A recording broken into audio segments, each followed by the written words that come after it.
All right, so for the final time as this channel, my name is Stephen Benowitz. Welcome to World Cup 2026 Extra Time.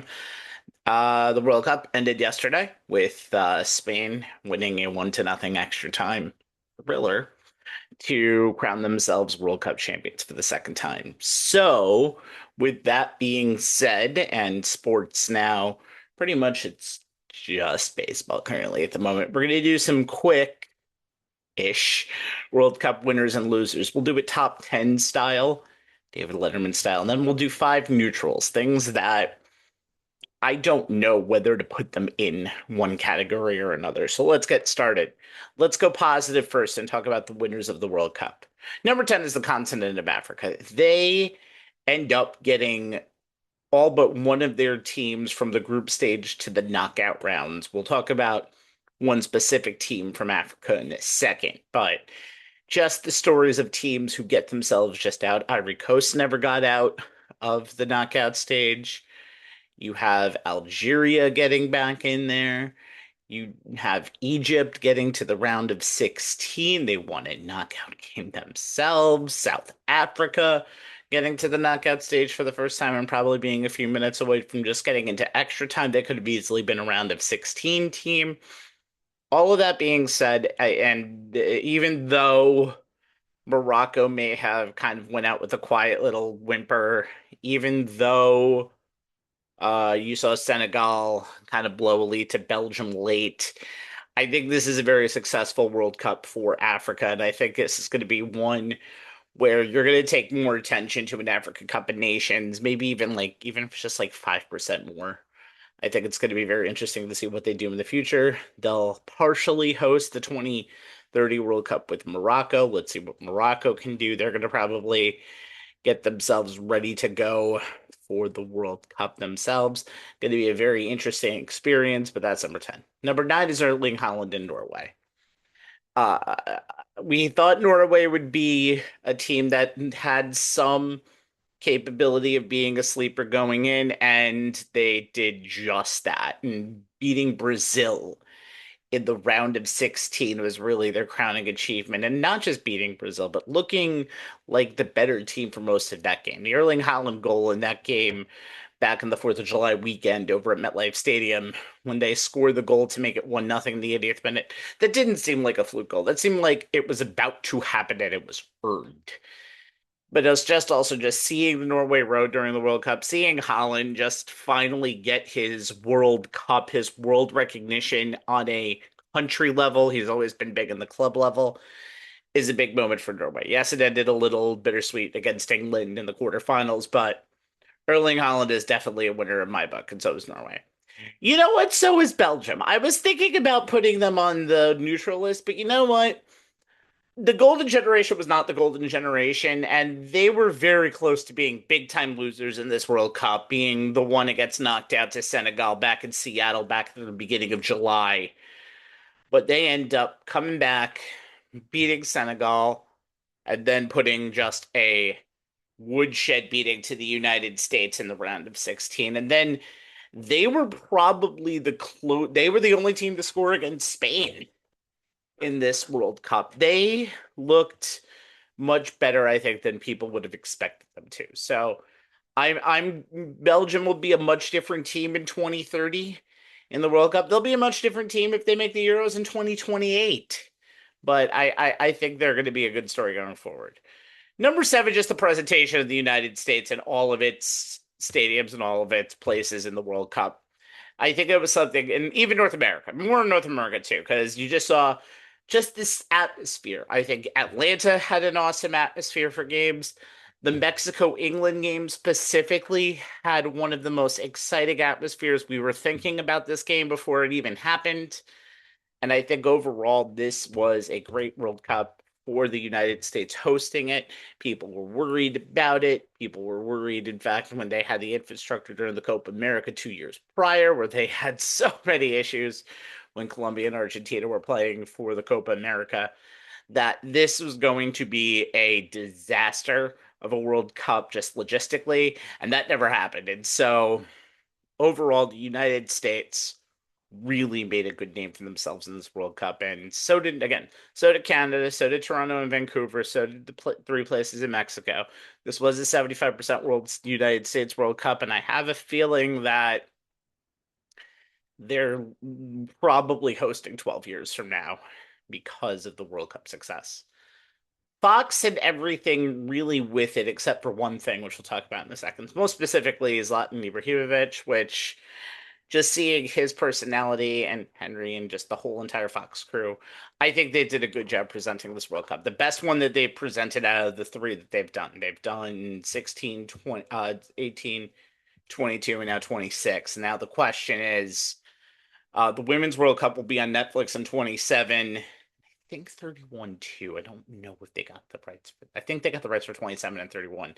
But now the Men's World Cup is up rights wise. So we don't know where the one in 2030 will be, but you could do worse than Fox having the World Cup again in 2030. They want to bring back the same people that got them over there.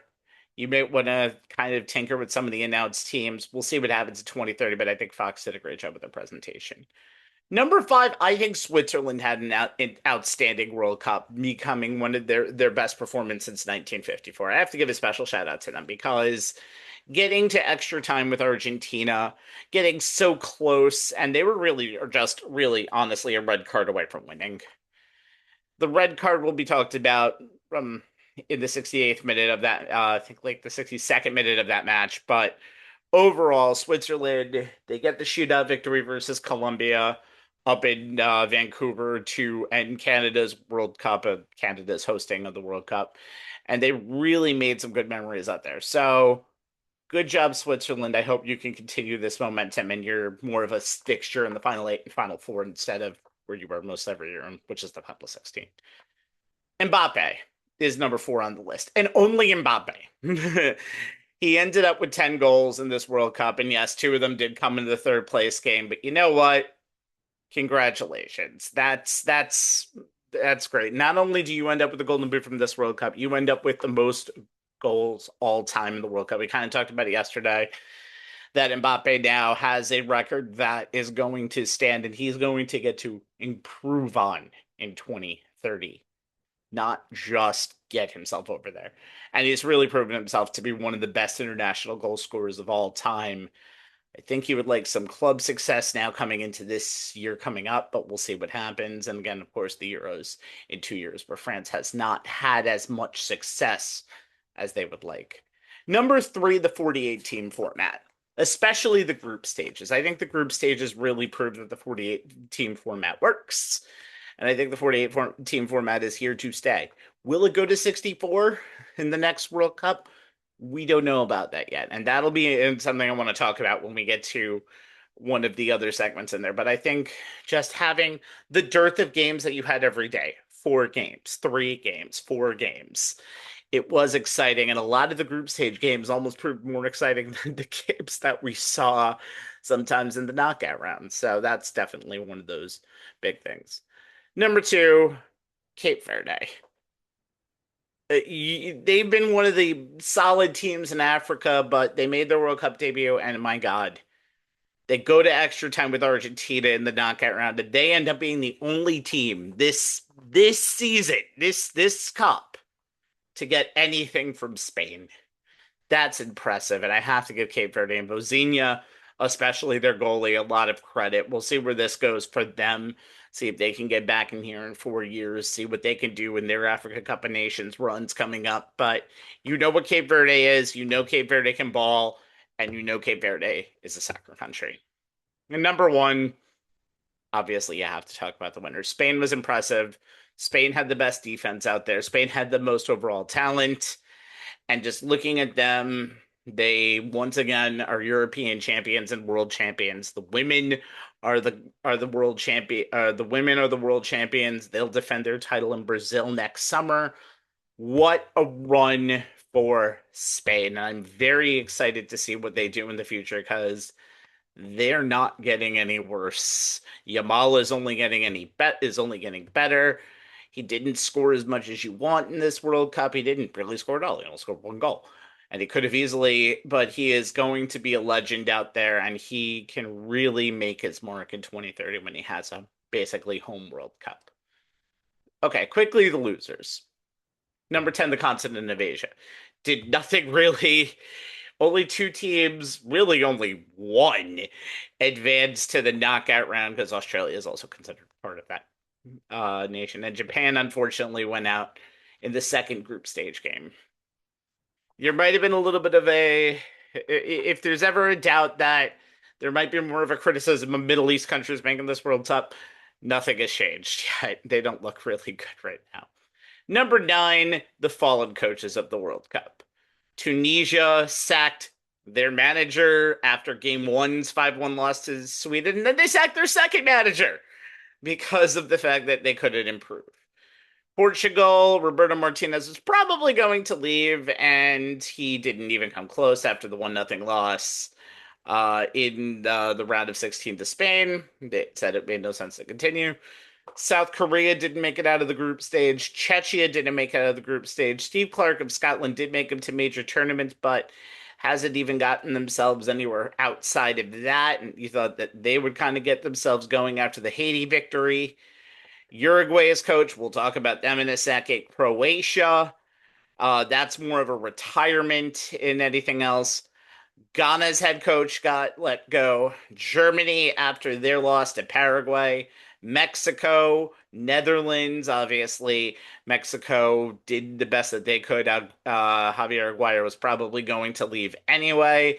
Ronald Koeman just had a terrible World Cup, a terrible game against Morocco, and Ecuador's Saban Batacheche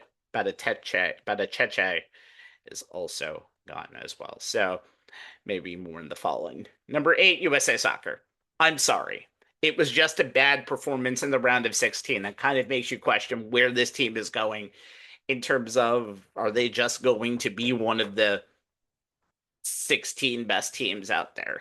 I think if the goal is just to get more notoriety and noticed, it hasn't worked yet. And we'll see what happens in 2030. That's going to be their best time to make any more of a run, because then you have to get a new generation out there in 2034. And what will happen with Christian Pulisic? That'll be interesting to see. Number 7, Alexi Lalas. You're jingoistic and you make no sense sometimes, and you are just a cliche machine. You're a heel. Congratulations. I don't care about you. Number 6, Cristiano Ronaldo. In Portugal specific, I think one thing that Lala said yesterday about Messi is Ronaldo is a legend. It is good there to be a foil. Ronaldo is not a foil for Messi. Ronaldo is great club-wise, but country-wise, he's been a complete failure. The Euros were won in 2016 without him there. He was gone for the last game. Portugal has enough talent to win in this World Cup without Ronaldo, and again, they kind of acquiesce to Ronaldo.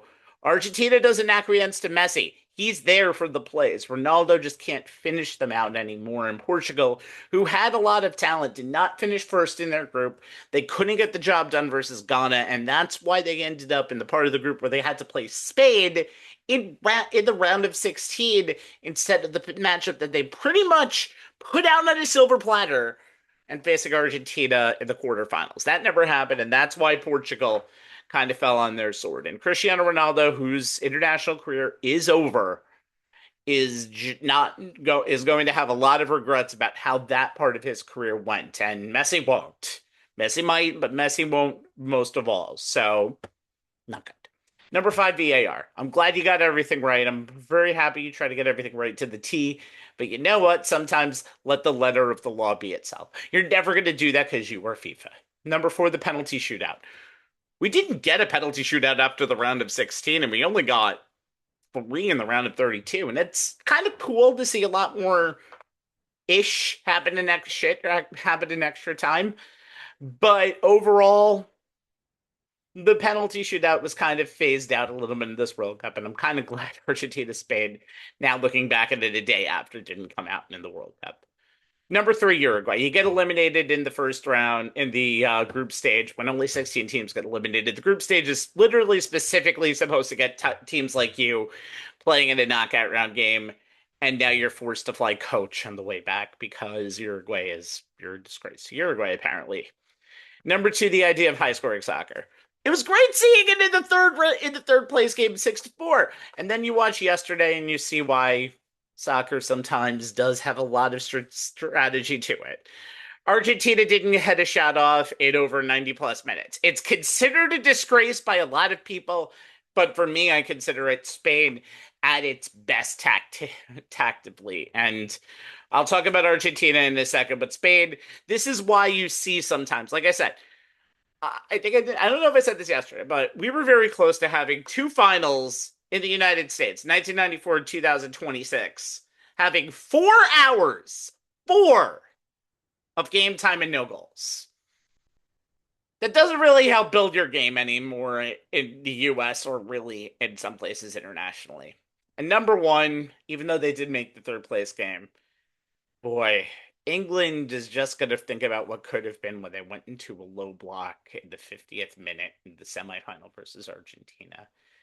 And watching yesterday, they're like, we could have easily done better with the full squad out there. And overall, they could have. They host the Euros in 2 years, and there's nothing as close to a must-win tournament as it'll be for England because, yes, the World Cup is the big goal. It's coming home, all that stuff, but get your shit together and get yourself a Nash and get yourself a title because that's what we want to. That's what England wants to see, and honestly, I would love to see it. I would love to see England kind of do the job at home in the 2028 Euros. Okay, and now some of the quick neutral stuff. I'm neutral about the 2030 World Cup. I'm curious to see how the timing will go with the 48, possibly 64 team field, the three countries that are in there. This places in South America, Uruguay, Paraguay, and Argentina that are getting the Centennial Games. So you also have six teams that automatically have qualified because of that. They probably would have qualified anyway. But I'm curious to see how the timing of everything goes and see if they can kind of catch the lightning in a bottle like the 2026 World Cup was. Number four, and I said it before, I'm a little skeptical of how the knockout stages went. The third place teams being in there turned out to be kind of a little bit of a dud. They played good games, but not one of them made it past the first game of the round of 16. Nobody made that real big run, and I feel like you could have seen this kind of team out there if we just let the first place teams get in there. So the knockout stages was a little more disappointing, and I'm curious to see if they can maybe make a fix and maybe make it back to 24 if they do it and kind of not bring everybody in, which is I kind of think what the stages were by doing the third place teams. Number three, Cape Verde has a great goalie performance for the was it Cape Verde? No, it was the Curacao goalie that had one of the best performances in World Cup history, having 16 saves, and they don't win the game, they tie. Emi Martinez yesterday has 11 goal saves, and he doesn't get the win. Sometimes we've seen some great goalie play. England played really good. And Jordan Pickford played really good in the back of the position, and then England's defense let him down. So sometimes we see goalies kind of being let down by their defense, and I think we saw that a few more times in this World Cup, but some great goalie play should not go unnoticed. Number two, I think Spain has all of the idea of a repeat champion. I think Spain has all of the tools to come back and do it again in 2030. But we've seen two teams now get to the runner-up position in this World Cup, both getting into extra time. In the case of France, going to penalty shootout, and they haven't been doing, and they just haven't gotten the job done. So we've seen a lot from Spain. Remember, they haven't lost in regulation of the World Cup since 2014. But you just think, can anyone go back to back in the World Cup, even with a small field of teams that are great, that are legendary? We'll see what happens with that, but I'm a little neutral on that.